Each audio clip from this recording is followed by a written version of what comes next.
If I'm an advocate for anything, it is to move as far as you can, as much as you can. Try new things, eat new foods. Anthony Bourdain. There is no bigger staple in a Puerto Rican household than plantains. You'd be very hard pressed to find a home that was not enjoying plantains maybe 3 to 5 times per week. Didn't matter if it was a rich home or a poor home, you'd find plantains just the same.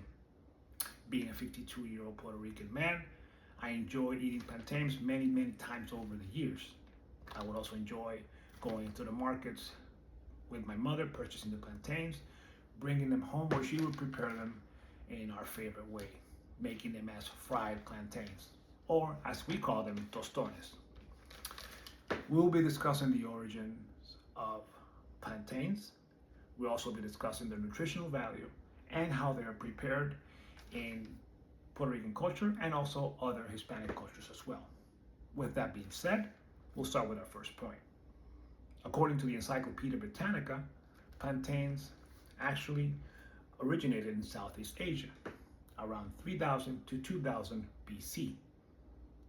They were later on transported to West African continent, and then later on from there by Spanish transporters or Spanish traders, they were transported into the Caribbean and into the Americas.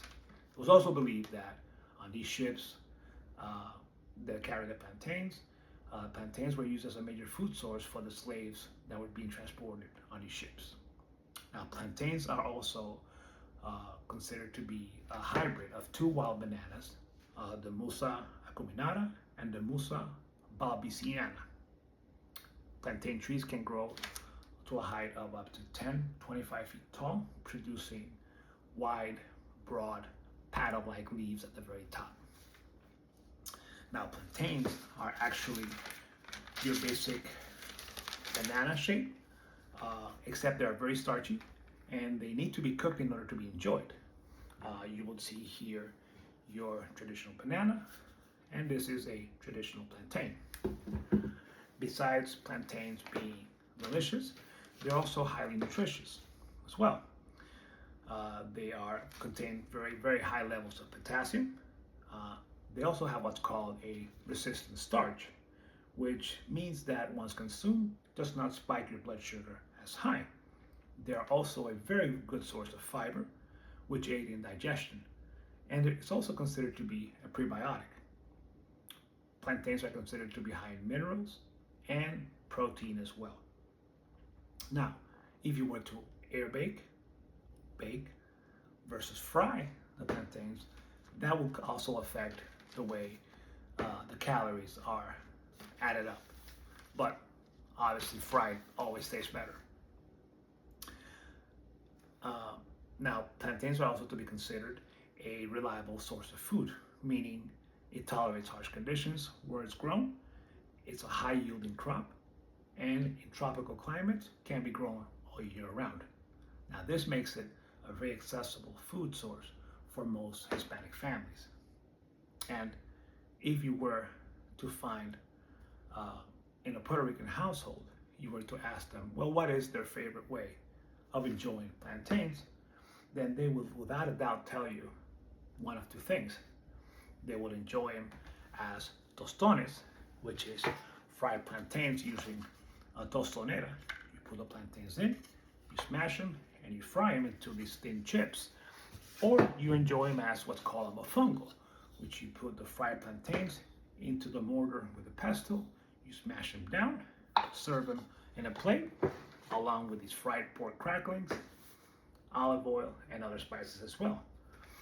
Now, if you were to go to the Dominican Republic, they enjoy plantains in a dish called mango, which is poached plantains in salt water.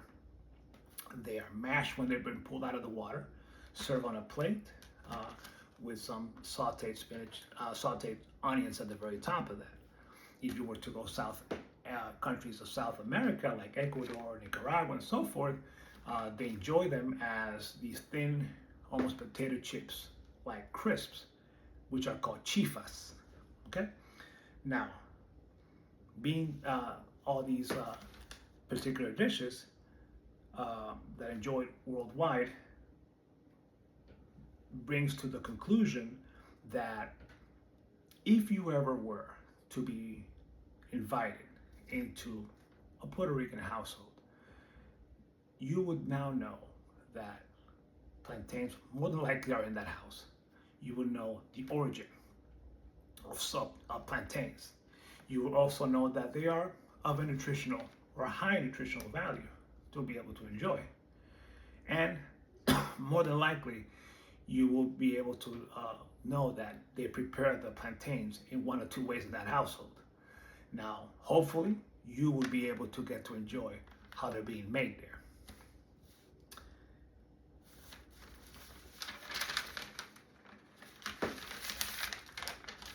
One cannot think well, love well, sleep well if one has not dined well. Virginia Woolf.